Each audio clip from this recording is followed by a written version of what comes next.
안녕하세요. 행복한 라디오 레니입니다. 오늘 보바리 부인 4편입니다. 작품 속의 엠마의 캐릭터를 보면 어리석기 짝이 없습니다.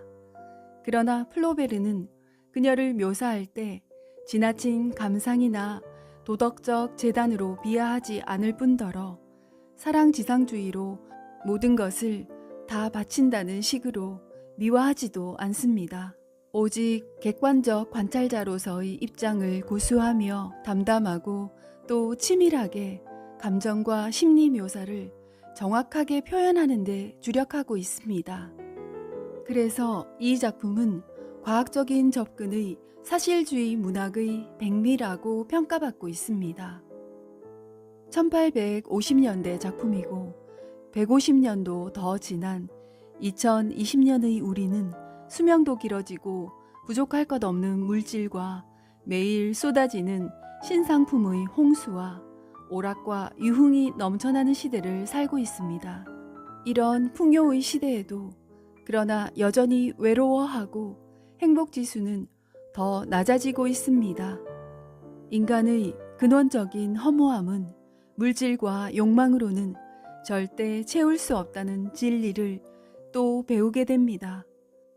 플로베르가 말하려 했던 것, 작품 속에서 함께 찾아보시죠.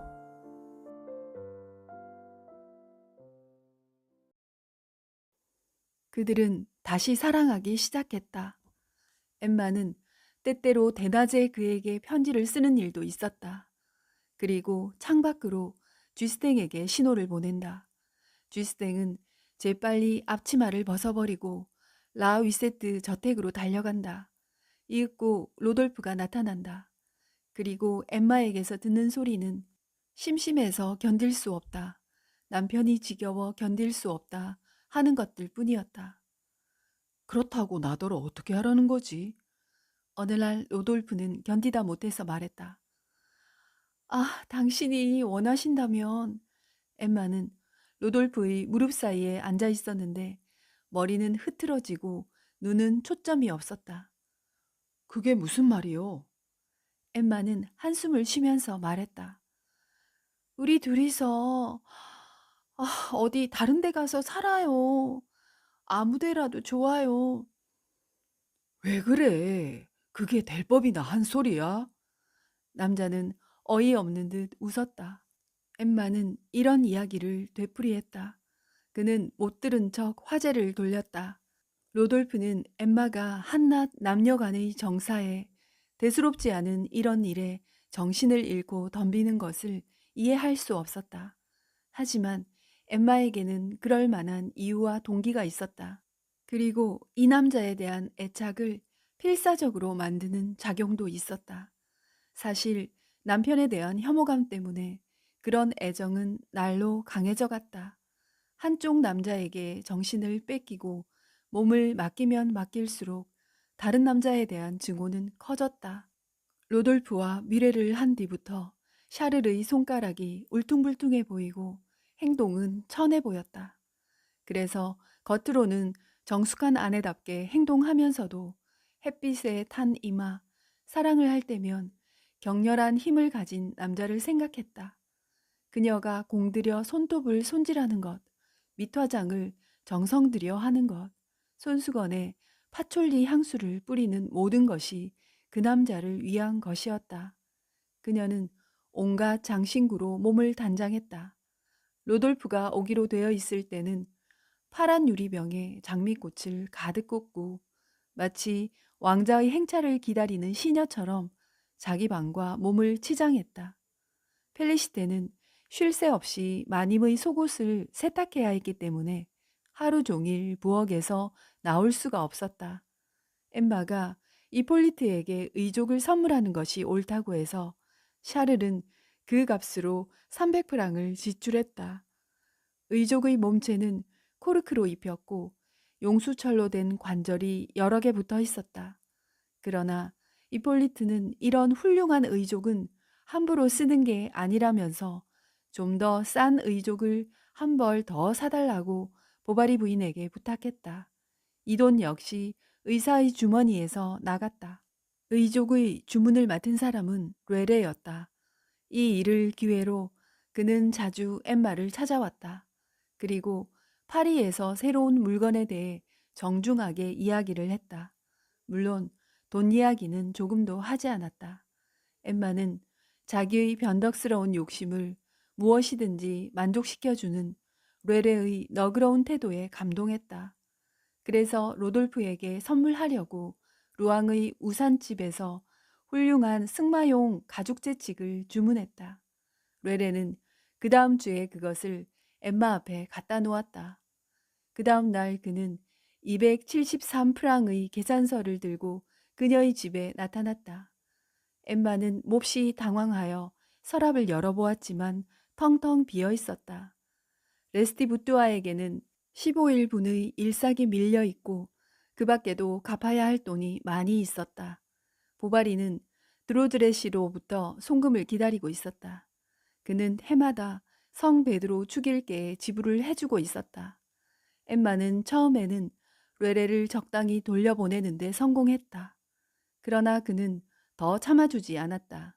자기는 지금 고소를 당하고 있는데 자금이 딸려서 엠마가 산 물건을 모두 찾아가야겠다고 했다. 좋아요. 모두 도로 가져가세요. 아, 농담도 못합니까? 하지만 그 재칙 한 가지만은 좀 곤란합니다. 선생님께 부탁해서 돌려주십사고 하겠습니다. 아, 안 돼요. 그건 절대로 안 돼요. 이제 네 꼬리를 잡았다. 그는 엠마의 비밀을 알아낸 것을 확신하고 낮게 휘파람 소리를 내면서 나갔다. 그녀가 어떻게 하면 이 급한 처지에서 빠져나갈까 궁리하고 있을 때 하녀가 드로즈레 씨에게 왔다고 하면서 푸른 종이에 싼 것을 벽난로 위에 올려놓고 나갔다. 그 속에는 20프랑짜리 나폴레옹 금화가 15개 들어있었다. 이만하면 제치값으로 충분하다. 그때 층계에서 샤르르의 발자국 소리가 들렸다. 엠마는 금화를 서랍에 넣고 열쇠를 뽑았다. 사흘 뒤에 뢰레가 다시 나타났다. 한 가지 상의 드릴 일이 있습니다만 청구 금액을 지불해 주시는 대신 부인께서 생각만 있으시다면 자, 받아요. 엠마는 그의 손에 14개의 나폴레옹 금화를 놓았다. 상인은 깜짝 놀랐다. 그리고 자기의 실망을 감추기 위해 변명을 늘어놓고 무슨 일이든지 시키면 하겠다고 말했으나 엠마는 거절했다. 이제부터는 절약해야지. 그리고 그 돈은 갚아야지. 그리고는 생각했다. 하지만 괜찮아. 그이는 곧 잊어버릴 테니까. 은 바탕에 도금을 한 손잡이가 달린 재찍 말고도 로돌프는 마음에 사랑을 이라는 문구가 새겨진 도장을 받았다. 그리고 비단 스카프 한 장, 자작의 여성형 각과 똑같은 것을 받았다. 그러나 그런 선물을 받는 것은 남자의 자존심이 꺾이는 것 같아 그 가운데 몇 가지는 사양했다. 엠마는 기어이 받으라고 했다. 로돌프는 하는 수 없이 승낙하기는 했지만 속으로는 간섭이 지나치고 고집이 너무 센 여자로구나 하고 생각했다. 거기다가 그녀는 또 이상한 주문까지 하는 것이었다. 밤 12시 종이 울리면 내 생각을 하시는 거예요. 그리고 다음에 만났을 때 잊었다고 하면 온갖 투정을 다 부리고 마지막에는 늘 하는 판에 박힌 말로 끝내는 것이었다. 다른 여자를 사랑한 적은 없죠? 네? 내가 당신을 만날 때까지 사랑 한번 못 해본 사람인 줄 알았어? 엠마는 눈물을 흘렸다. 로돌프는 장난삼아 사랑을 맹세하면서 엠마를 달래려고 했다. 내가 이렇게 귀찮은 소리를 하고 눈물을 흘리는 것은 이제 당신 없이는 살 수 없기 때문이에요. 당신을 사랑하고 있어요. 이따금 당신을 만나고 싶어서 견딜 수가 없어요. 그런 땐 그리운 마음에 온몸이 갈갈이 찢기는 것만 같아요. 나는 당신의 종입니다. 당신은 나의 왕, 나의 우상이에요. 당신은 정말 다정하고 아름답고 영리하고 믿음직한 분이에요. 그는 이런 말을 이미 수없이 들었기 때문에 실증이 났다. 조금도 새롭지 않았다. 엠마 역시 세상의 모든 보통 정부들과 조금도 다를 것이 없었다. 실제의 연애 경험이 풍부한 이 남자도 비슷한 표현 밑에 숨은 감정의 차이를 알아차리지 못했다. 돈으로 살 수 있는 가치 없는 입술이 똑같은 말을 속삭이기 때문에 그는 엠마 말의 순진함을 제대로 믿지 않았다. 그러나 로돌프는 어떤 입장에 놓이더라도 한 걸음 뒤로 물러서는 탁월한 판단력을 갖추고 있었기 때문에 이 사랑 속에 아직은 다른 향락을 끌어낼 수 있다고 판단했다. 그는 엠마를 함부로 다루었다. 사정없이 아무렇게나 다룰 수 있는 너절한 여자로 만들었다. 그런 짓은 그에게 여자를 마비시키는 행복감이었고 여자에게는 쾌락이 넘치는 치정이었다. 불륜의 사랑에 빠져서 지내는 습관의 힘은 보바리 부인의 몸가짐을 무섭게 변화시켰다. 눈빛은 대담해지고 말씨는 노골적이 되었다. 심지어는 담배를 입에 문 채 로돌프와 산책을 하는 짓까지 했다. 어느 날 엠마가 남자처럼 허리를 꽉 쬐는 조끼를 입고 제비에서 내리는 것을 보았을 때 설마 하고 생각하던 사람들도 이제 더는 의심하지 않았다. 남편과 싸우고 아들 집에 와 있던 샤르르의 어머니도 이 말을 찌푸렸다. 시어머니는 그 밖에도 여러 가지 일이 마음에 들지 않았다. 특히 펠리시테의 일로 시어머니와 며느리 사이에 싸움이 벌어졌다. 샤를은 그들을 말리려고 했지만 여자들은 서로 격분하여 이성을 찾지 못했다. 노부인은 뛰쳐나가고 엠마는 발을 동동 구르면서 떠들어댔다. 예의도 모르는 시골 할멈이? 샤를은 어머니에게로 쫓아갔다. 어머니는 극도로 흥분해서 말도 제대로 하지 못했다. 버르장머리 없는 것, 경망한 년, 아니 그 정도가 아니야. 더 나쁠지도 몰라. 시어머니는 며느리가 빌지 않는 한 당장 돌아가겠다고 버텼다. 샤를은 엠마에게로 가서 두 손을 맞잡고 한 번만 양보하라고 통사정을 했다. 무릎을 꿇었다. 그러자 마침내 엠마가 대답했다. 좋아요, 가죠. 시어머니에게 사과를 한 엠마는 자기 방에 들어가 어린애처럼 울었다. 엠마와 로돌프 사이에는 그전부터 약속한 것이 있었다. 만약 어떤 급한 일이 생겼을 때는 그녀가 덧문에 하얀 종이를 달아두기로 한 것이었다. 그때 마침 로돌프가 용빌에 와 있으면 집 뒤 골목으로 달려온다는 것이었다. 엠마는 그 신호를 걸어 놓았다. 그러자 45분쯤 지나 성당 건물 모퉁이에 로돌프의 모습이 보였다. 엠마는 창문을 열고 하마터면 그를 부를 뻔했다. 하지만 그의 모습은 사라지고 없었다. 그녀는 실망해서 다시 침대에 쓰러졌다. 그러나 곧 발자국 소리가 다시 들리는 것 같았다. 의심할 필요도 없이 로돌프였다. 그녀는 층계를 뛰어내려가 뜰을 가로질렀다. 그는 밖에 서 있었다. 그녀는 남자의 품 안으로 뛰어들었다. 누가 보면 어쩌려고 이러는 거야? 아, 당신이 아셨더라면.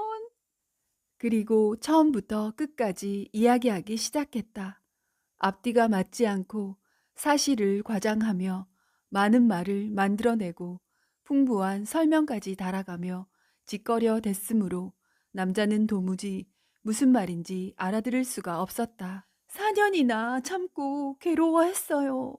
우리 두 사람의 사랑이라면 하늘을 우러러 고백해도 좋을 거예요. 모두 달라붙어서 나를 못 살게 구는 거라고요. 이 이상 참을 수가 없어요. 나를 구해주세요. 엠마는 로돌프에게 매달렸다. 눈물이 가득한 눈은 마치 불꽃처럼 빛나고 가슴은 심하게 파도치고 있었다. 로돌프는 지금처럼 엠마가 귀엽게 보인 적은 없다고 생각했다. 그래서 그는 정신없이 말했다. 그래, 어떻게 하면 좋지? 어떻게 해달란 말이야? 나를 데리고 달아나 줘요. 부탁이에요. 이렇게 말하고 그녀는 남자의 입술에 매달리듯 자신의 입을 갖다 댔다. 생각지도 않았던 승낙을 남자와의 입맞춤에서 잡아내기라도 하려는 듯이 그러자 로돌프가 말했다. 아이는 어떻게 할 작정이야?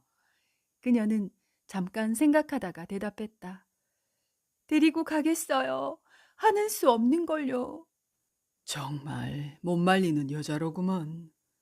루돌프는 멀어져 가는 그녀를 바라보며 혼자서 중얼거렸다. 엠마는 누가 부르는 소리가 들려 뜰 안으로 달려간 것이다. 그날부터 보바리 부인은 며느리의 태도가 완전히 달라진 데 매우 놀랐다. 사실 엠마는 아주 얌전해졌고 오이 저리는 법을 시어머니에게 물어볼 만큼 겸손해졌다. 이것은 남편과 시어머니를 교묘하게 속이려는 속셈이었을까? 아니면 자신을 억제하는 은밀한 즐거움을 한층 더 깊이 맛보려는 것이었을까? 그러나 사실 그런 것은 마음에 두고 있지도 않았다. 그녀는 다가오는 행복을 미리 맛보면서 꿈속에서 살고 있었던 것이다. 그것이 로돌프와 이야기할 때 언제나 변함없는 화제였다. 그녀는 남자의 어깨에 기대어 속삭였다. 생각해 보세요. 우리 둘이 역마차를 탈 때의 기분은 어떨까요? 당신은 생각해 본 적 있으세요? 정말로 그렇게 될 수 있을까요? 드디어 마차가 달리기 시작하는 순간에는 마치 풍선을 타고 구름 위로 날아오르는 기분일 거예요. 저는 그날을 손꼽아가며 기다리고 있어요. 당신은 그렇지 않으세요? 보바리 부인이 이때처럼 아름다워 보인 적은 없었다. 그녀는 환희와 감격에 들떠 무어라 말할 수 없는 아름다움을 뿜어내고 있었다. 그녀의 욕망, 슬픔, 활락의 경험, 그리고 젊은 환상들이 그녀를 점점 성장시켰다. 그 모습은 퇴폐적인 아름다움을 그리는데 능숙한 화가가 그린 것 같았다. 매일처럼 되풀이되는 밀회로 머리는 아무렇게나 묶여 있었다. 그녀의 목소리는 한층 부드러웠고 몸매도 그랬다. 보는 사람의 가슴 속에 스며드는 신비한 무엇이 그녀의 옷주름과 발등에까지 발산되고 있었다. 샤를은 그녀가 신혼 시절처럼 못 견디게 귀엽고 매력적이라고 생각했다. 한밤중 집에 돌아왔을 때 그는 아내를 깨울 용기가 나지 않았다. 어린 딸의 침대를 둘러친 커튼은 하얀 오두막처럼 침대 옆 어둠 속에 드러나 보였다. 샤를은 물끄러미 그것을 지켜보았다. 귀여운 딸의 가벼운 숨소리가 들리는 것 같았다. 이제부터 눈에 띄게 자랄 나이다. 계절마다 부쩍부쩍 자랄 것이다. 학교에 다니는 딸의 모습이 떠올랐다. 오래지 않아 아이를 기숙사에 넣어야 하리라. 그러자면 적잖은 비용이 들 것이다. 어떻게 하면 좋을까? 그는 곰곰이 생각했다. 가까이에 작은 농장을 빌려 매일 아침 왕진을 하러 가는 도중에 손수 감독을 할 것이다. 농장에서 생기는 수입을 절약해서 저축을 하자. 그리고 주식을 사야지. 그러노라면 환자도 늘게 될 것이다. 그는 자기의 상상을 믿었다. 로돌프에게 피아노 연주법을 배우게 하고 싶다.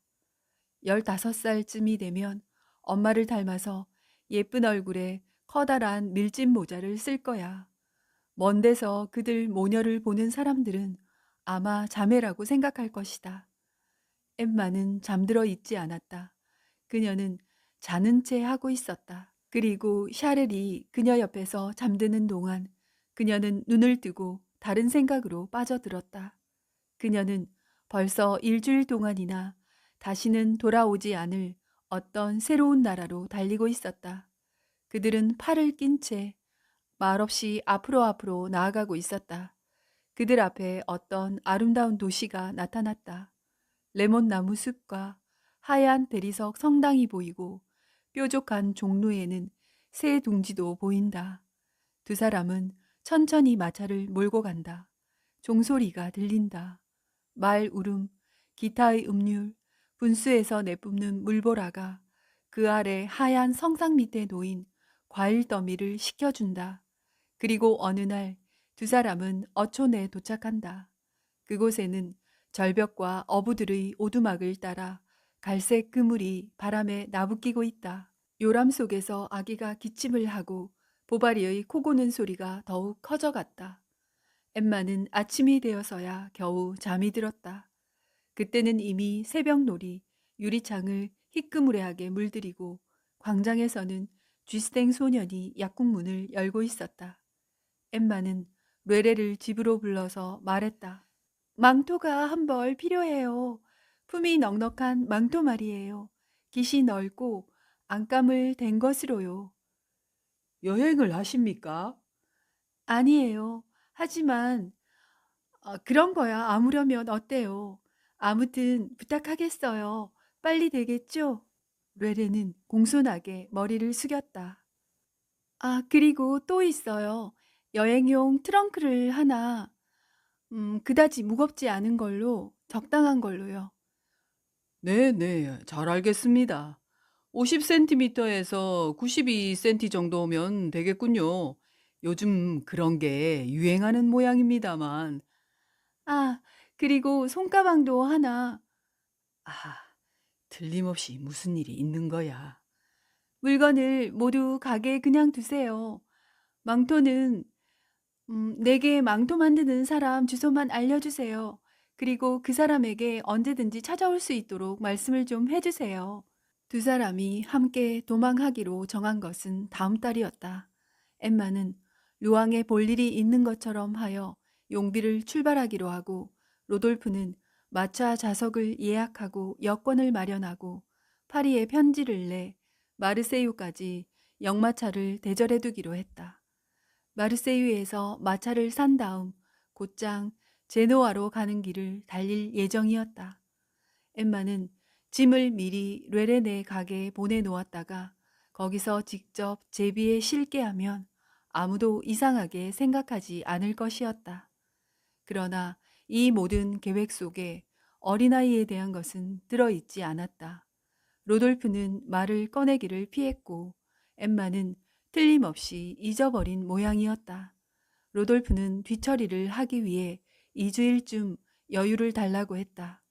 일주일이 지나자 다시 2주일을 미루고 그 다음에는 병이 났다고 했다. 그리고 그는 혼자서 여행을 했다. 8월이 지나버렸다. 이렇듯 여러 번 연기한 뒤에 이번에야말로 그들은 9월 4일 월요일에 틀림없이 떠나기로 결정했다. 드디어 토요일, 예정한 날의 이틀 전이 되었다. 그날 밤 로돌프는 약속 시간보다 빨리 왔다. 준비는 잘 되었어요? 물론이지. 당신 우울해 보여요. 그럴 리가 있나? 왜? 이렇게 말하면서 그는 애정이 담긴 눈길로 사랑스러운 듯 엠마를 바라보았다. 멀리 가버리게 해서 그러세요. 당신이 사랑한 여러 가지 것들과 헤어지게 돼서 당신의 생활을 버리고 가게 돼서 그러세요. 알만해요. 하지만 나는 이 세상에 아무것도 가진 것이 없어요. 내게는 당신이 전부이니까요. 당신 역시 내가 당신의 전부가 되겠지요. 나는 당신의 가정, 당신의 고향이 되겠어요. 당신을 소중하게 받들겠어요. 당신을 사랑하겠어요. 자줏빛을 띤 둥근 달이 목장 끝 지평선에 떠오르고 있었다. 그 달은 구름 한 점 없는 밤하늘에 나타나 새하얗게 빛나면서 땅 위를 비쳤다. 달은 점점 걸음을 늦추어 강물에 무수한 별을 뿌린 것처럼 커다랗게 반사했다. 두 사람 주위에 조용하고 아늑한 밤이 펼쳐져 있었다.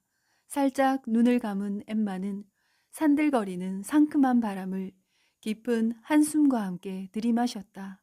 꿈속 같은 황홀한 기분에 잠긴 두 사람은 말없이 조용히 앉아 있었다. 아, 정말 아름다운 밤이야. 앞으로는 이런 밤이 많을 거예요. 그리고 자신에게 다짐하듯이 혼잣말처럼 중얼거렸다. 그래요.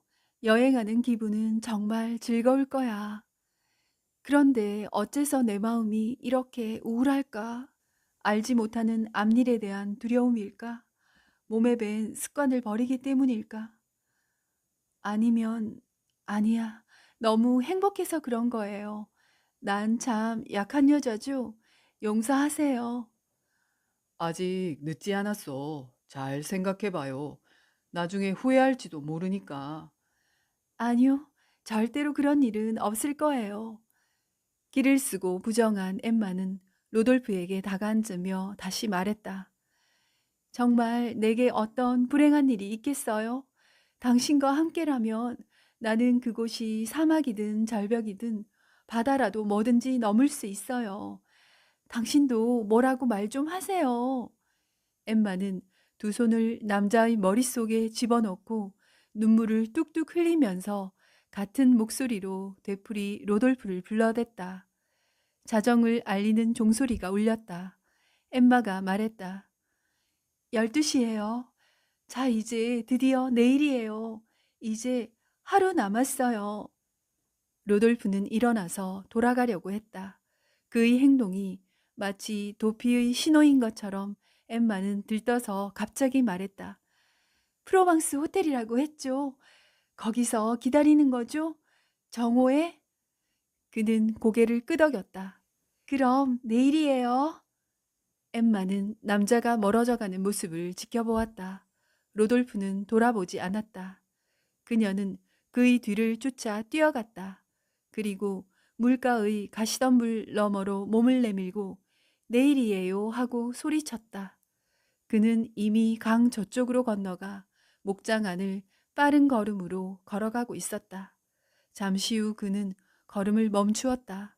하얀 옷을 입은 엠마가 유령처럼 차츰 어둠 속으로 사라져가는 것을 보았을 때 가슴이 심하게 두근거리기 시작했다. 그는 쓰러지지 않으려고 나무에 기댔다. 그는 심한 욕을 하며 자신을 나무랐다. 이런 바보가 있나. 그렇긴 하지만 어쨌든 엠마는 아름다운 정부였어.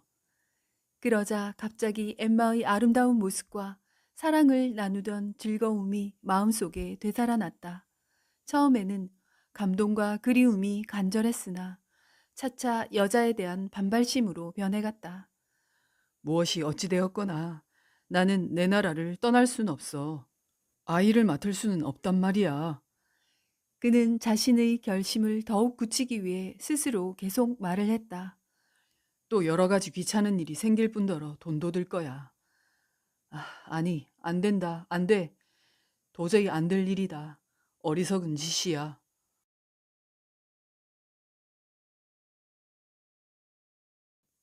집에 돌아온 로돌프는 곧 책상에 앉았다. 그리고 펜을 잡기는 했지만 쓸 말이 떠오르지 않아 골똘히 생각에 잠겼다. 결심을 하고 나니 엠마는 이미 먼 과거 속으로 사라져버린 사람처럼 느껴졌다. 엠마에 대하여 무엇인가 생각해내려고 그는 침대맡에 있는 벽장에서 오래된 랭스 지방의 비스킷 상자를 꺼냈다.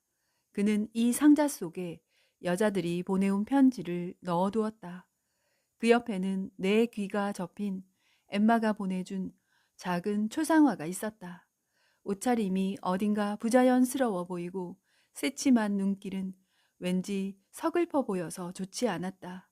로돌프가 이 초상화를 들여다보면서 엠마의 얼굴을 생각해내려고 하는 동안 살아있는 얼굴과 초상화에 그려진 얼굴이 서로 어우러져서 그녀의 윤곽은 점점 흐릿해졌다. 마지막으로 그는 그녀의 편지를 읽었다. 모두 여행에 관한 이야기였으며 사무적이고 간단하고 틀에 박혀 있었고 조급했다. 그는 예전에 온 좀 더 긴 편지를 읽고 싶어졌다. 상자 바닥에서 그것을 찾아내려고 뒤적이는데 꽃다발, 양말 데님, 검은 가면, 머리핀, 머리카락 등이 섞여 나왔다. 머리카락, 갈색도 있고 금발도 있다. 이렇게 추억에 잠겨 그는 여러 가지 편지의 글씨체와 문체를 살펴보았다. 그것은 각 낱말의 철자법이 다르듯이 저마다 달랐다. 사랑을 요구한 것도 있고 돈을 요구한 것도 있었다. 사실 그의 머릿속에서 이런 여자들이 밀치락 딜치락 하다가 똑같은 수준 아래 균일화된 것처럼 똑같이 오그라져 버렸다. 그는 편지들을 한 움큼 움켜쥐고 오른손에서 왼손으로 폭포처럼 떨어뜨리며 잠시 즐겼다. 그러나 마침내 그것도 실증이 나고 졸려서 로돌프는 혼자서 중얼거렸다. 모두 쓸데없는 소리뿐이로구먼. 이것이야말로 그의 생각을 한마디로 요약한 것이었다.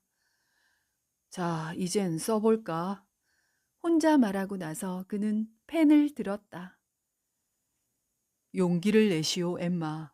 나는 당신의 일생을 불행하게 만들고 싶지 않습니다. 어쨌든 이건 사실이야. 모두 그 여자를 위해서 하는 일이니까.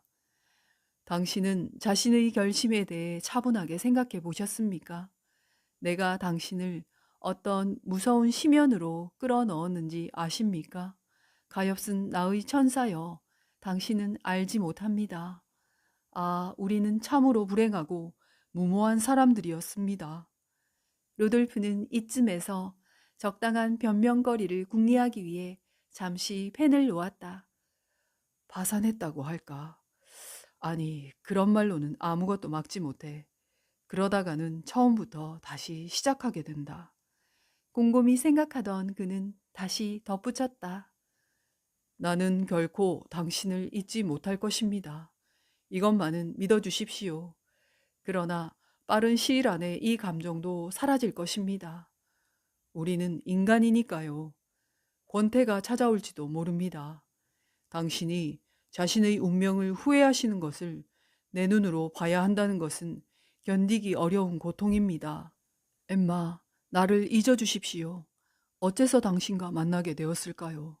당신은 또 왜 그렇게 아름다우셨습니까? 그것이 나의 죄였을까?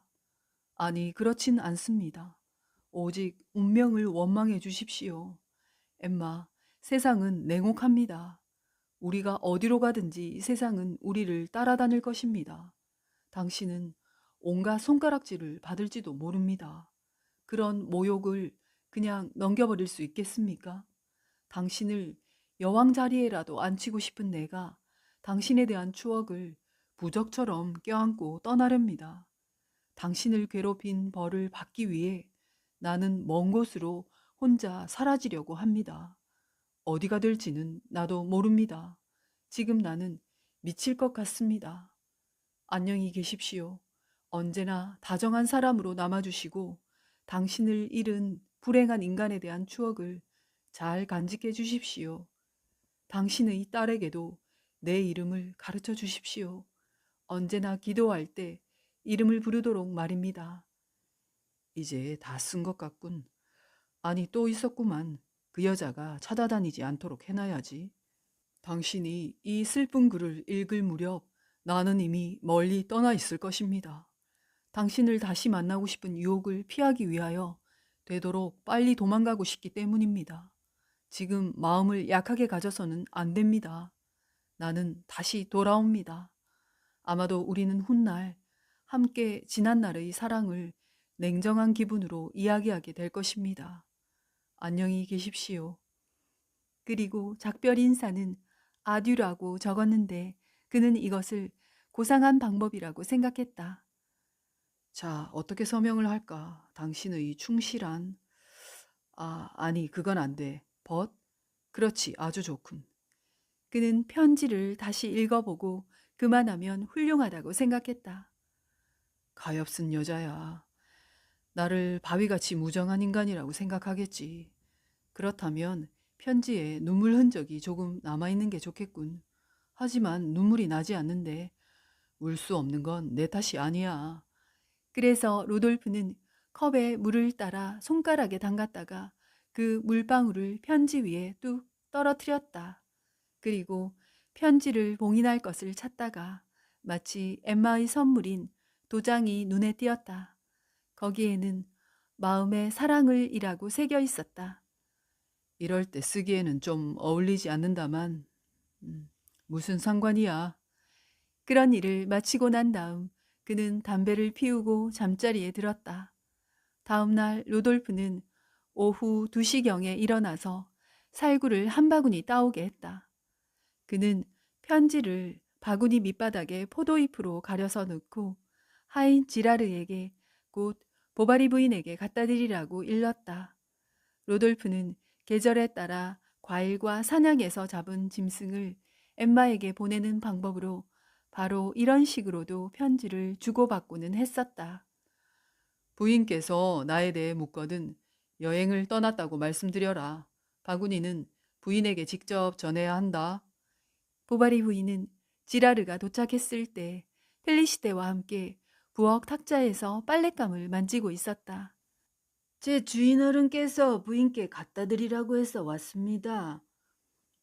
머슴의 말에 엠마의 가슴은 철렁 내려앉았다. 그리고 주머니에서 잔돈을 찾으며 당황스러운 눈빛으로 지라르를 쳐다보았다. 이윽고 하인이 나갔지만 펠리시테는 거기 남아 있었다. 엠마는 더 이상 참을 수가 없어 살구를 가지고 가는 척하면서 방으로 뛰어들어갔다. 바구니를 둘러 엎었다. 포도잎을 헤치고 편지를 꺼내 겉봉을 뜯었다. 그리고 등 뒤에 사나운 불길이라도 다가오는 것처럼 정신없이 거실로 뛰어갔다. 거실에는 샤를이 있었다. 샤를이 뭐라고 말을 걸었지만 엠마의 귀에는 들리지 않았다. 그녀는 거칠게 숨을 몰아쉬며 미친 사람처럼 취한 사람처럼 그 무서운 종이를 움켜쥔 채 허둥지둥 층계를 올라갔다. 편지가 손가락 사이에서 함석 조각처럼 와삭거렸다. 3층에 있는 다락방 문 앞에서 그녀는 걸음을 멈추었다. 문은 닫혀 있었다. 엠마는 여기서 마음을 진정시키려고 했다. 편지를 읽어야 한다. 그러나 무서웠다. 용기가 나지 않는다. 게다가 어디서 어떻게 읽는단 말인가 들킬 것 같았다. 그래, 여기면 괜찮을 거야. 엠마는 다락방 문을 열고 안으로 들어갔다. 지붕으로부터 답답하고 무더운 열기가 내려와 그녀의 이마를 짓누르는 것 같아서 숨이 막혔다. 그녀는 닫혀있는 채광창까지 간신히 가서 빗장을 뽑았다. 그러자 눈부신 햇살이 쏟아져 들어왔다. 그녀는 채광창의 문틀에 기대어 분노에 찬 싸늘한 미소를 흘리며 편지를 읽었다. 그러나 편지의 주의를 집중하려고 하면 할수록 머릿속은 더욱 혼란스러워졌다. 로돌프의 모습이 보였다. 그의 목소리가 들렸다. 그녀는 두 팔로 힘껏 남자를 껴안았다. 가슴 속의 고동이 불규칙하게 빨라졌다. 엠마는 땅이 무너져 버렸으면 하고 바라면서 날카로운 눈으로 주위를 둘러보았다. 어째서 당장 죽지 못하는가? 무엇이 그녀를 가로막는가? 자유로운 몸이다. 그녀는 창가로 걸어가 아래쪽 길을 내려다보며 자신에게 말했다. 자. 밑에서 반사되어 솟아오른 광선은 그녀를 어떤 구렁 속으로 잡아 끄는 것 같았다. 광장의 땅이 흔들리면서 벽을 따라 솟구쳐 오르고 짚고 서 있는 마루는 흔들리는 배 같았다. 하늘빛이 온몸에 스며들고 바람이 텅 빈 머릿속으로 휘몰아쳤다. 엠마, 어디 있어? 빨리 와요. 샤를이 부르는 소리가 들렸다. 엠마는 멈췄다. 아슬아슬하게 죽음에서 벗어났다고 생각하니 무서워 기절할 것만 같았다. 그녀는 두 눈을 감았다. 그때 소매를 잡는 사람이 있어 돌아보니 펠리시테였다. 나리께서 기다리고 계세요. 마님, 식사가 다 되었는데요. 내려가야 했다. 식탁에 앉아야 했다. 그녀는 애써 먹으려고 했지만 음식이 넘어가지 않았다. 그리고 마치 꿰매야 할 곳을 찾는 것처럼 냅킨을 펼쳤다. 정말로 그 일을 지금 하려는 것처럼 헝겊오를 세어보려고 하다가 갑자기 편지 생각이 났다. 그 편지를 어디다 두었는지 생각나지 않았다. 그러나 그녀는 너무 지쳐 식탁을 떠날 구실을 찾을 수가 없었다. 게다가 갑자기 겁이 났고 샤를이 무서워졌다. 남편은 모든 것을 알고 있다. 틀림없다. 사실 그는 느닷없이 이런 말을 꺼냈다. 당분간 로돌프 씨를 만나지 못할 것 같아. 누가 그래요? 움찔 놀라면서 엠마가 물었다. 샤를은 아내의 날카로운 목소리에 은근히 놀라면서 대답했다. 누가 그러더냐고? 쥐라르가 그러더군. 조금 아까 카페 프랑스 앞에서 만났는데 주인이 여행을 떠났다던가 그러더군. 엠마는 흐느껴 울었다. 왜 그러오? 그 사람은 가끔 기분 전환을 위해서 그렇게 떠난다더군. 재산이 있겠다, 독신이겠다. 또 그 사람은 꽤 바람을 피운다고 소문났어. 상당한 바람둥이라는 거야. 랑글루아 씨 이야기로는 하녀가 들어오자 그는 체면상 입을 다물었다. 하녀는 선반에 흩어져 있는 살구를 바구니에 담았다. 샤를은 아내의 얼굴이 붉어진 것도 모르고 살구 한 개를 집어 깨물어 먹었다. 맛이 좋은데. 자, 하나 먹어보구려. 싫으면 냄새라도 맡아봐요. 그리고 그는 살구를 엠마의 코 밑에 대주었다. 엠마는 벌떡 일어나면서 소리쳤다. 아, 가슴이 답답해요. 그러나 필사적인 노력으로 격려는 멈췄다. 아, 아무것도 아니에요. 이젠 괜찮아요. 신경 때문인가 봐요. 앉으세요. 그리고 어서 드세요. 그녀는 남편이 이것저것 질문하거나 간호하려고 하면 옆에서 떠나지 않을까봐 두려웠던 것이다. 그때 갑자기 파란 이륜마차가 서두르며 광장을 달려 지나갔다. 엠마는 외마디 비명을 지르며 바닥 위에 쓰러져 버렸다. 아니나 다를까 그것은 루앙으로 떠나는 로돌프의 마차 소리였다. 그런데 엠마는 번개처럼 저녁 어둠을 가르는 램프의 불빛으로 그의 모습을 보았던 것이다. 집안이 떠들썩해지자 약제사가 달려왔다. 식탁 위에 놓였던 그릇들은 온 방 안에 흩어져 있었고 겁에 질린 베르트는 울고 있었다. 샤를은 누군가 좀 와달라고 소리치고 있었다. 펠리시테는 덜덜 떨리는 손으로 경련을 일으키고 있는 부인의 옷을 늦추어 주었다. 오메는 다시 약국으로 가서 방향 초산을 가지고 와 엠마의 눈을 뜨게 했다. 그리고는 말했다. 역시 잘 듣는군. 이 약이면 죽은 사람도 깨어날 겁니다. 어디 말 좀 해봐요. 정신 차리고 나를 봐. 샤를이란 말이요. 당신을 사랑해. 자, 우리의 아기요. 키스해줘요. 어린아이는 엄마 목에 매달리려고 두 팔을 내밀었다. 엠마는 얼굴을 돌리고 헐떡이듯 말했다. 싫어, 싫어. 아무도 오지 마. 그녀는 다시 정신을 잃었다. 그리고 침대로 옮겨졌다. 그녀는 입을 벌리고 눈을 감고 나비령처럼 창백한 얼굴로 누워 있었다. 두 눈에서 솟아나온 두 줄기 눈물이 베개 위로 천천히 흘렀다. 샤를은 침대 안쪽에 우두커니 서 있었다. 그 옆에서 약제사는 인생의 엄숙한 순간에 알맞은 명상에 젖은 침묵을 지키고 있었다. 안심하시오. 발작은 이제 가라앉은 것 같습니다. 네, 좀 진정이 된 것 같군요. 가엾게도, 가엾게도. 오메는 대체 이런 일이 어떻게 일어났느냐고 물었다. 샤를은 아내가 살구를 먹다가 갑자기 발작을 일으켰다고 대답했다. 편지는 사람들은 그녀가 헛소리를 한다고 생각했다.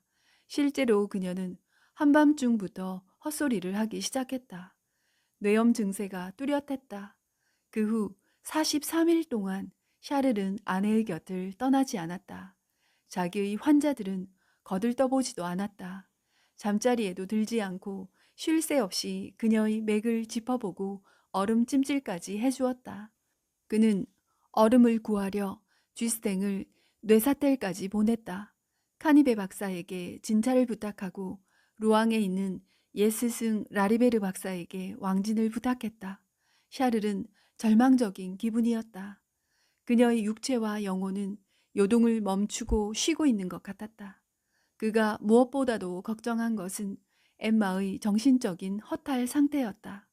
10월 중순 무렵 엠마는 등에 베개를 대고 침대에 일어나 앉을 수 있게 되었다.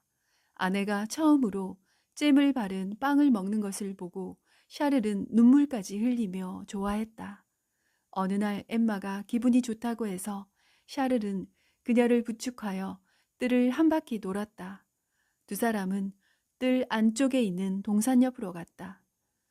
피로하겠소, 엠마. 이렇게 말하며 샤를은 엠마를 푸른 잎이 덮인 정자 밑으로 들어가게 했다. 아, 싫어요. 거기는 싫어요. 엠마는 잦아드는 소리로 말했다. 그녀는 현기증을 일으켰다. 그리고 그날 밤부터 병세가 불안정해지고 복잡해졌다. 어떤 때는 가슴이 아프고 어떤 때는 머리가 아프다가 손발이 아팠다. 갑자기 토하기까지 하자 샤를은 암의 초기 증세라고 생각했다. 더욱이 이 불쌍한 남자는 그 위에 돈에 대한 걱정까지 있었다.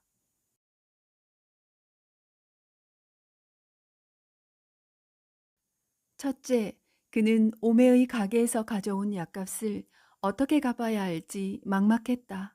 물론 의사라는 입장에서 모른 척 할 수도 있었지만 그래도 이런 빚을 지고 있다는 것은 부끄러운 일이었다. 다음에는 생활비였다. 하녀에게 모두 맡겨놓고 있었기 때문에 액수가 불어나 있었다. 갖가지 청구서가 사방에서 날아들었고 드나드는 장사꾼들은 불평을 했다. 그 가운데 뢰레가 누구보다도 그를 괴롭혔다.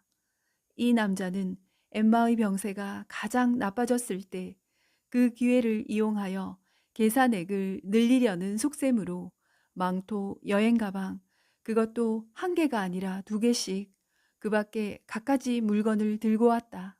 샤를이 필요 없다고 아무리 말을 해도 이 물건은 댁에서 주문하신 물건이라 도로 가져갈 수 없습니다. 그런 짓을 하신다면 부인이 자리에서 일어났을 때 화를 내실걸요. 선생님은 그 점을 잘 생각하셔야 합니다. 하고 오만하게 짓거렸다.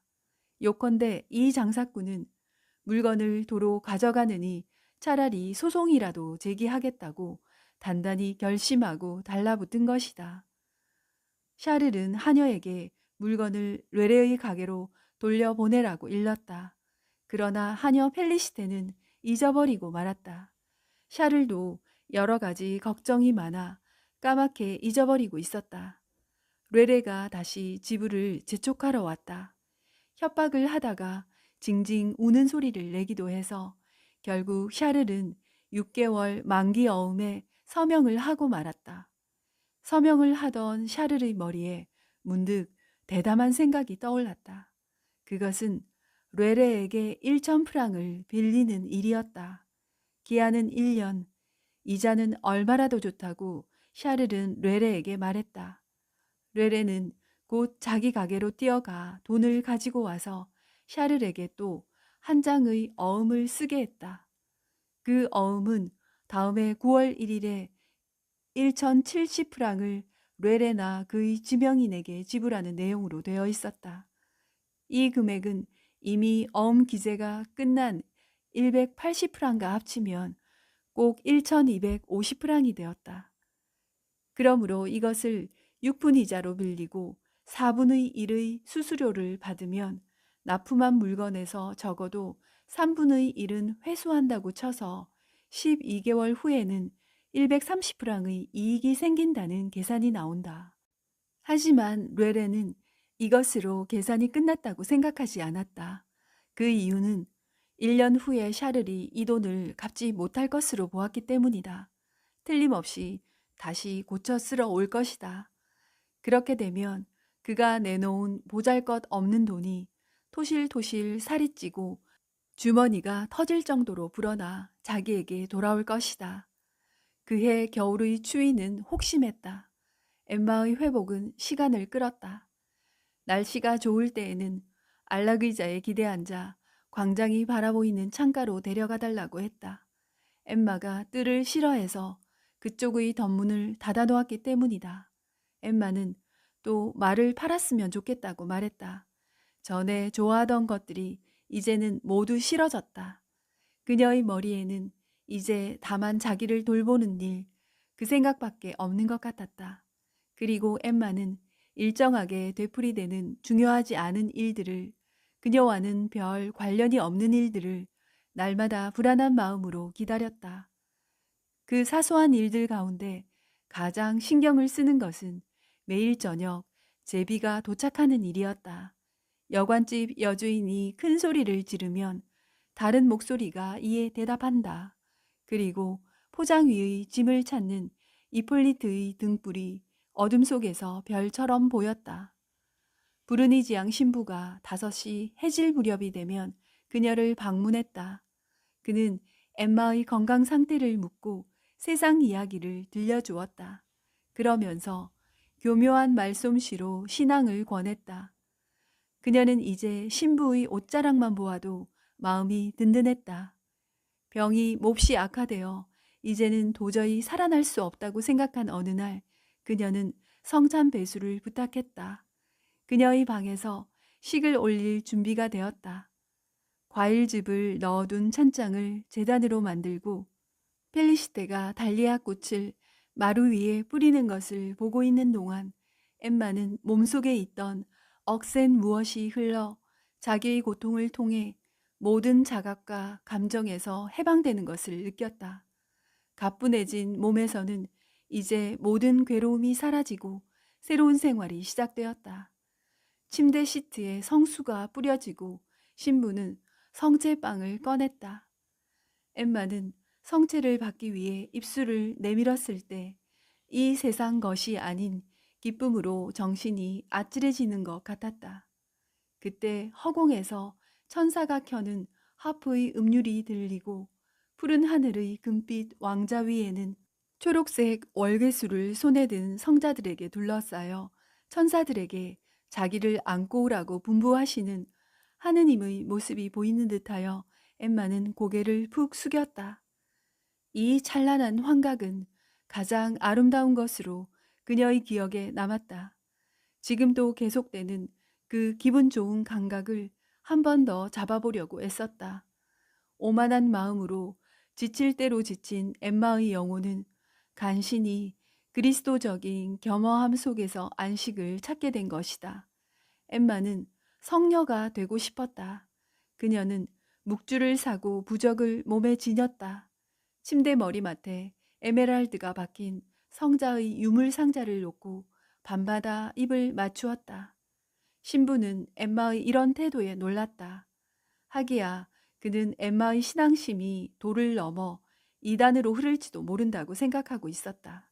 그래서 주교님이 단골인 서점 주인 블라르시에게 편지를 보내 교양 있는 부인의 신앙 지도를 위한 좋은 책을 보내달라고 부탁했다.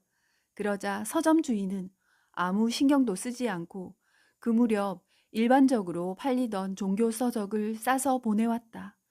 보바리 부인은 무슨 일이든 그것에 몰두할 만큼 이해력을 갖지 못했다. 게다가 그녀는 책을 너무 빨리 읽어버리려고 했다. 예배에 관한 여러 가지 규칙이 성가시고 짜증스러웠다. 종교 냄새가 물씬 풍기는 통속소설은 너무 세상 일을 모르고 쓴 것처럼 느껴져서 실증을 구하려는 진리로부터 그녀를 점점 멀어지게 했다. 그러나 엠마는 참을성 있게 읽었다. 로돌프에 대한 추억은 그녀의 가슴속 깊숙하게 가라앉아 있었다. 고딕풍의 기도대 앞에 무릎을 꿇고 그녀가 천주께 바치는 말은 지난날 불륜의 사랑 앞에 가슴 두근거리면서 속삭이던 것과 똑같이 달콤한 말이었다. 그러나 진정한 기쁨은 하늘에서 내려오지 않았다. 그러나 신앙에 열심을 다하는 것도 선행의 하나다라고 믿음이 깊다는 것을 자부하는 마음에서 엠마는 긴 드레스를 엄숙하게 끌면서 속세에 마음 상한 눈물을 마음껏 그리스도의 발밑에 쏟으러 몰려갔던 기부인들과 비교했다. 엠마는 자선을 베푸는데 온 힘을 기울였다. 가난한 사람들의 옷을 꿰매주고 해산한 가난한 여자들에게 장작도 보내주었다. 어느 날 샤를이 집에 돌아와 보니 거지 3명이 식탁에 앉아 수프를 먹고 있었다. 엠마가 알린 동안 남편이 유모에게 맡겨두었던 어린 딸을 다시 집으로 데리고 왔다. 그녀는 딸에게 읽기를 가르치려고 했다. 또 베르트가 아무리 울어도 화를 내지 않았다. 그것은 어디까지나 체념하려는 생각에서였다.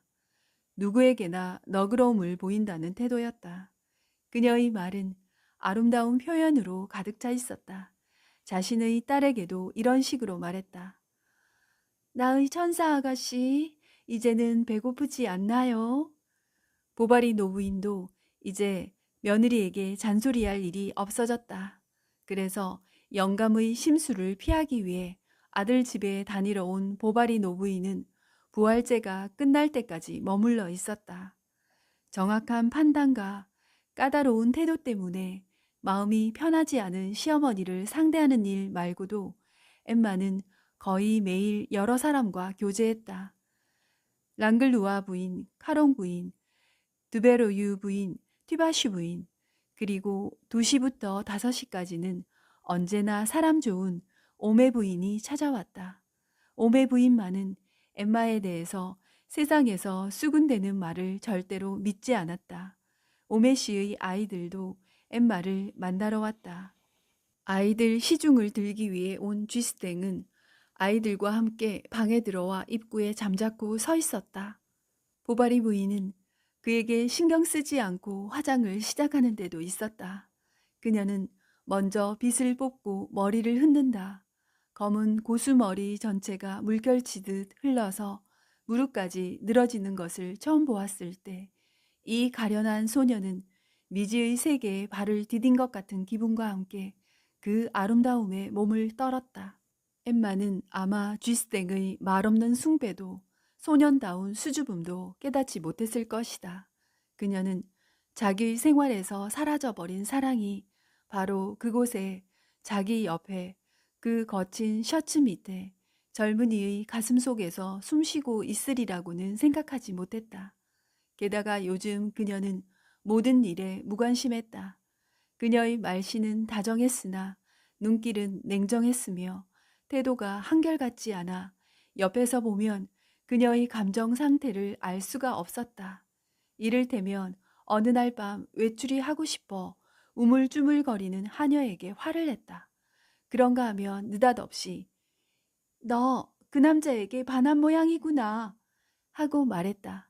그런 다음 얼굴을 붉히는 펠리시테의 대답도 기다리지 않고 슬픈 목소리로 말하는 것이었다. 갔다 오렴. 어서 가서 즐기고 오너라. 이른 봄이 되자 엠마는 남편의 만류도 뿌리치고 뜰의 모습을 바꾸어 버렸다. 그러나 샤를은 아내가 무슨 일이라도 하겠다는 의지를 보인 것이 기뻤다. 엠마는 우선 적당한 기회를 잡아 유모 롤레를 쫓아버렸다. 이 여자는 엠마가 회복기에 있을 때 자기 아이는 물론 맡아 키우는 아이까지 데리고 자주 부엌에 나타나고는 했다. 사내 아이들은 돼지 이상으로 많이 먹었다. 다음에 엠마는 오메네 가족을 적당히 멀리하고 성당에도 별로 나가지 않았다. 이 일에 약제사는 대찬성을 한다면서 이렇게 말했다. 그동안 부인께서는 그 시시한 설교에 너무 빠지신 경향이 없잖아 있었죠? 브르지니앙 신부는 전과 다름없이 매일 찾아왔다.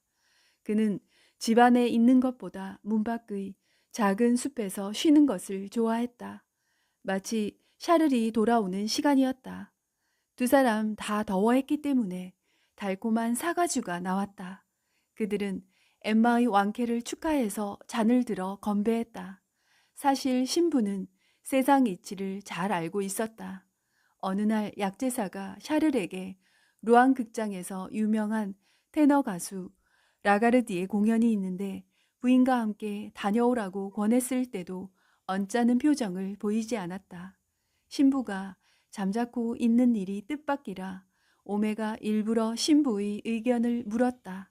그러자 신부는 음악은 문학만큼 풍속에 해가 되지 않는다는 생각을 분명하게 말했다. 이 말을 들은 약제사가 문학을 옹호하고 나왔다. 연극은 편견을 깨뜨리는 데 도움이 되고 흥미를 불러 일으키면서도 도덕을 가르친다고 주장했다. 그것은 웃음 속에서 풍속을 바로잡노라입니다.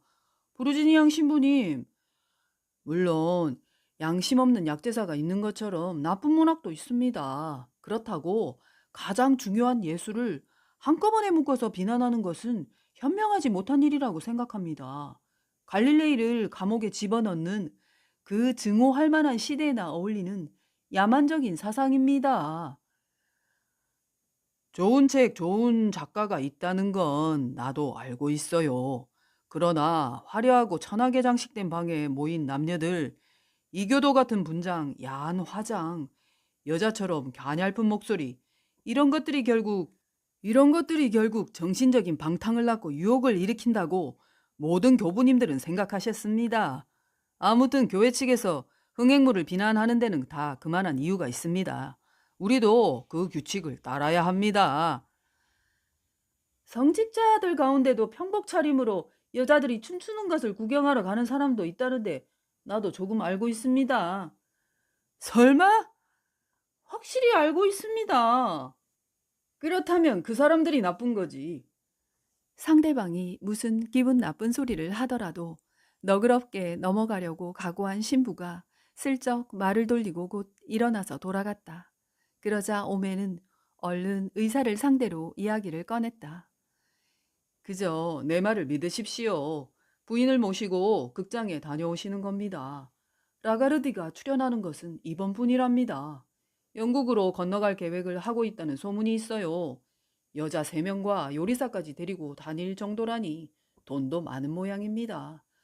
그러다가 절약을 모른 생활 습관 때문에 결국은 또 자선병원에서 죽기 마련이죠. 아, 벌써 식사 시간이군. 그럼 내일 또 뵙겠습니다. 샤르르의 머리에는 극장에 갈 생각이 싹이 터서 아내에게 이야기를 했다. 엠마는 처음에는 피로하다, 귀찮다, 돈이 든다는 이유를 들어 거절했다. 그러나 샤를은 이번에는 놀랍게 물러서지 않았다. 아무것도 걸릴 것이 없었다. 어머니로부터 예상하지도 않았던 돈 300프랑이 왔고 현재 지고 있는 빚도 대단한 금액은 아니며 뢰레에게 지불할 기한도 아직 멀었기 때문에 그는 엠마가 일부러 사양하는 것이라고 생각해서 더 열심히 권했다.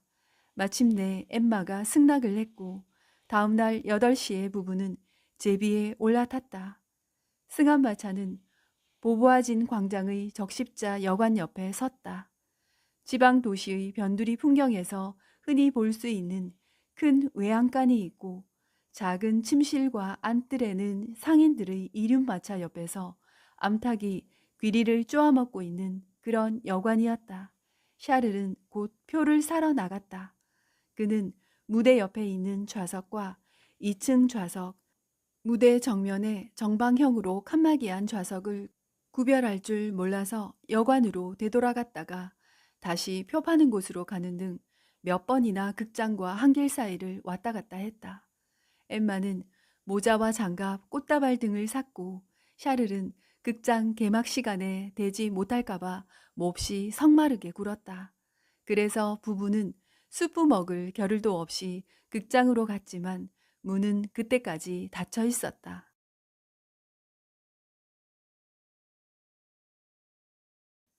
사람들은 질서 있게 극장 벽을 따라 서 있었다. 가까운 거리 모퉁이에는 커다란 포스터가 붙어 있고 리시드 랑모르, 라가르디, 오페라 같은 문구가 사람의 눈을 끌게 하는 이상한 글씨체로 씌어 있었다. 날씨는 활짝 개어 맑고 더웠다. 엠마는 허겁지겁 달려와서 남들의 웃음거리가 되고 싶지 않다며 입장하기 전에 항구 쪽으로 산책을 하고 싶다고 말했다. 보바리는 입장권을 쥔 손을 소중하게 주머니에 집어넣고 그것도 모자라 아랫배에 힘을 주었다. 드디어 극장 안으로 들어간 엠마는 가슴이 두근두근 거렸다. 그녀가 1등석 계단을 올라가는 동안 많은 사람들이 다른 쪽 복도에서 오른쪽으로 몰려가고 있었다. 그것을 보자 그녀는 알 수 없는 우월감으로 어린애 같은 기쁨을 느꼈다. 그리고 자기 자리에 앉을 때 공작 부인이라도 된 것처럼 자연스럽게 몸을 뒤로 젖혔다.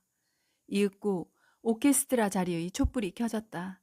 천장에 매달린 커다란 샹들리에가 찬란히 빛나는 것과 동시에 극장 안은 갑자기 활기를 띠었다. 악사들이 차례로 들어왔다.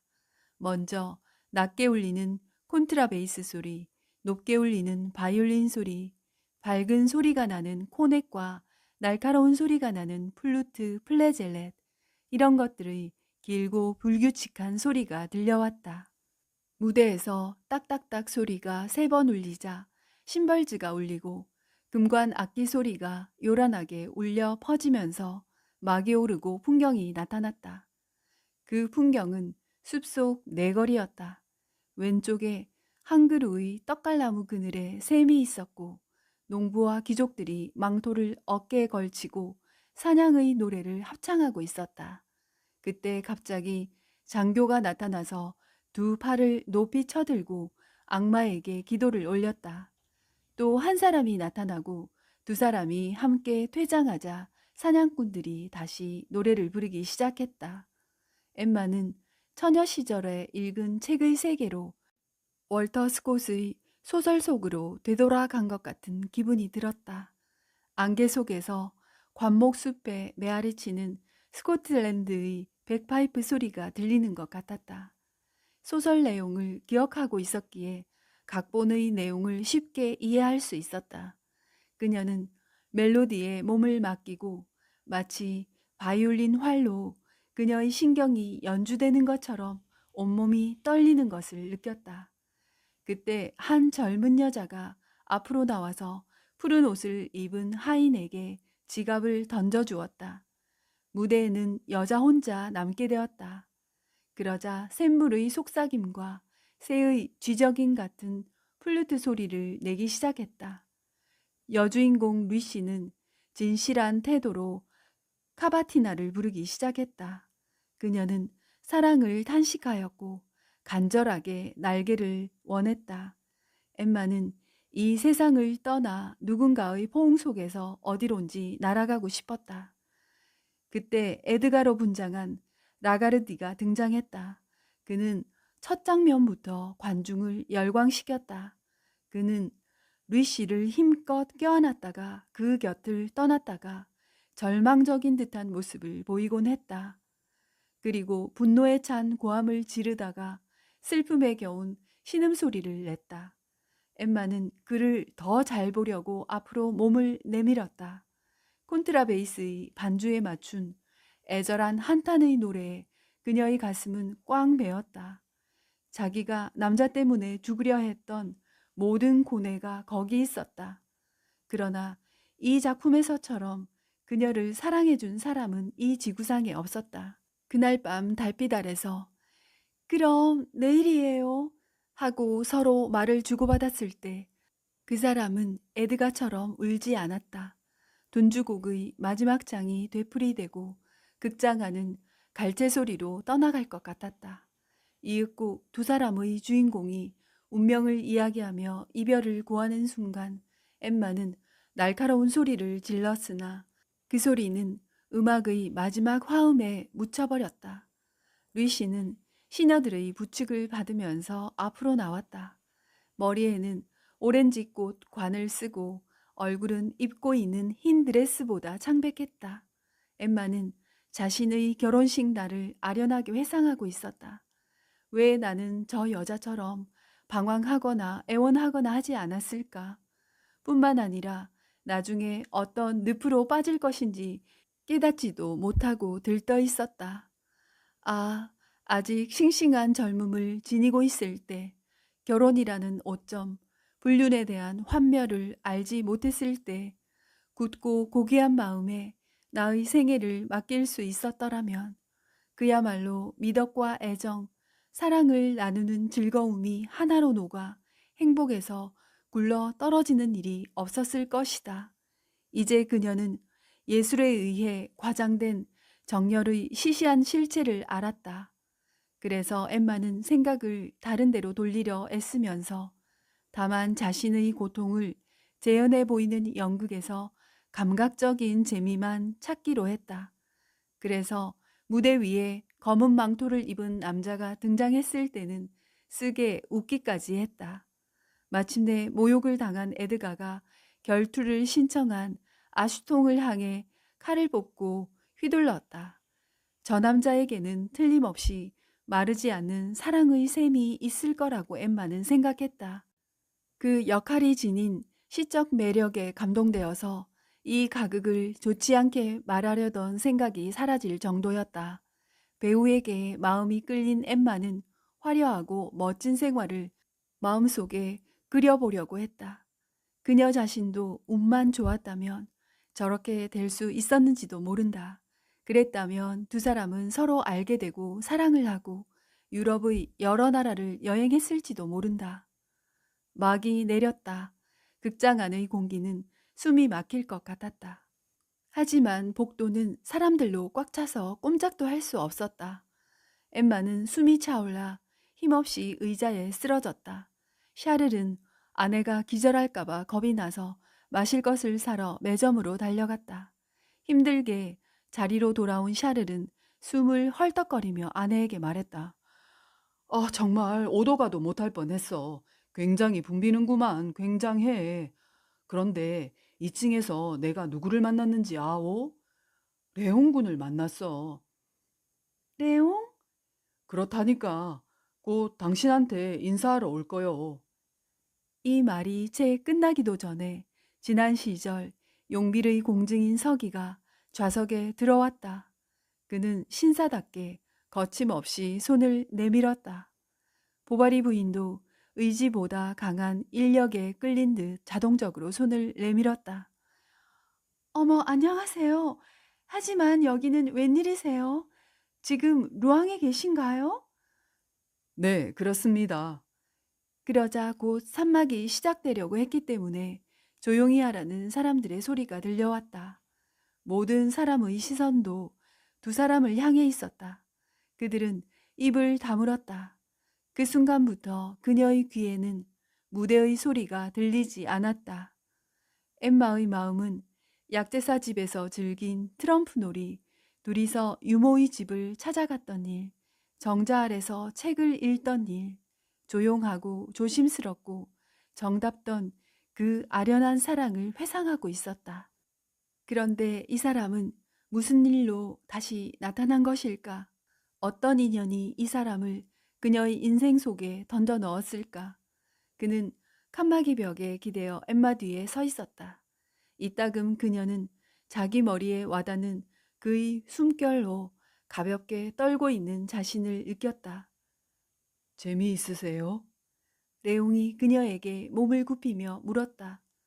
콧수염 끝이 그녀의 뺨에 살짝 닿았다. 아니요, 별로. 그녀는 아무 감정이 없는 소리로 대답했다. 그러자 그는 밖에 나가서 아이스크림이라도 먹자고 했다. 아니, 아직 멀었는데 좀 더 보고 갑시다. 이제부터 진짜 연극다워질 것 같아. 샤를이 이렇게 말하자 광란의 장면에 흥미를 잃은 엠마는 여배우의 연기가 과장된 것 같은 느낌도 들었다. 저 여자는 지나치게 소리를 질러요. 좀 그런 것도 같군. 샤를은 재미있다고 솔직하게 말해야 할지 다른 때처럼 아내의 의견을 존중할 것인지 결단을 내리지 못하고 애매한 대답을 했다. 잠시 후 레옹이 한숨을 쉬면서 말했다. 원 이렇게 더워서야. 정말이에요. 견딜 수가 없어요. 가슴이 답답하오? 네, 숨이 막힐 것 같아요. 나갔으면 좋겠어요. 그러자 레옹이 그녀의 어깨에 긴 레이스 쇼를 걸쳐 주었다. 그리고 세 사람은 밖으로 나와 카페의 오개용 의자에 앉았다. 처음에는 엠마의 병에 대한 이야기를 했는데 엠마는 그런 이야기는 레옹 씨에겐 따분할 것이라며 샤르르의 말을 가로막았다. 레옹은 파리에서 취급하는 소송 사무가 노르망디 지방과는 다르기 때문에 2년 정도 루앙의 공증인 사무소에 공부 겸 일을 배우러 와 있다고 말했다. 엠마와 레옹은 샤를이 있는 데서는 더 이야기를 할 수 없었기 때문에 입을 다물었다. 극장에서 나오는 사람들이 오 아름다운 나의 천사여 나의 루이시여 하고 가극의 가사를 외우기도 하고 노래를 부르면서 왁자하게 지나갔다. 레옹은 자신의 음악 지식을 뽐내려고 음악 이야기를 꺼내기 시작했다. 그는 탕비리니, 르비니, 페르시아니, 그리지를 모두 보았는데 그들과 비교하면 라가르디는 과장만 했지 엉터리라고 말했다. 하지만 마지막 장면은 아주 훌륭하다는 소문이 있던데 끝까지 못 본 건 유감이야.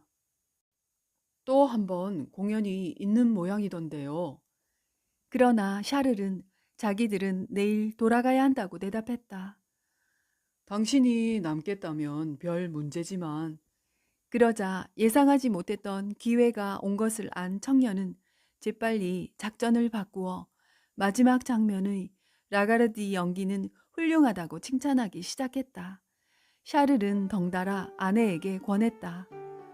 당신은 일요일에 돌아오도록 해요. 망설이는 건 잘못된 일이야. 당신은 모르겠지만 이건 당신 건강에 좋은 약이 되는 거요. 그럼 결정하신 겁니다. 내일 6시에 샤를은 다시 자기는 더 이상 집을 비울 수 없으므로 거절하지만 아내는 괜찮을 것이라고 했다. 그러자 엠마가 묘한 미소를 지으며 말했다. 하지만 전 어떻게 해야 좋을지 모르겠어요. 자, 천천히 생각해 보구려. 하룻밤 자고 나면 좋은 생각이 떠오르겠지. 그리고 레온과 헤어질 때 이렇게 말했다. 이제는 우리와 가까운 곳에 사니 이따금 오셔서 저녁 식사라도 같이 하십시다. 그러자 서기는 용빌에는 사무실 일로 가야 할 때가 있으니 틀림없이 찾아뵙겠다고 약속했다. 그들이 생 테르블랑 골목길 앞에서 헤어졌을 때 성당에서 11시 반을 알리는 종이 울리고 있었다.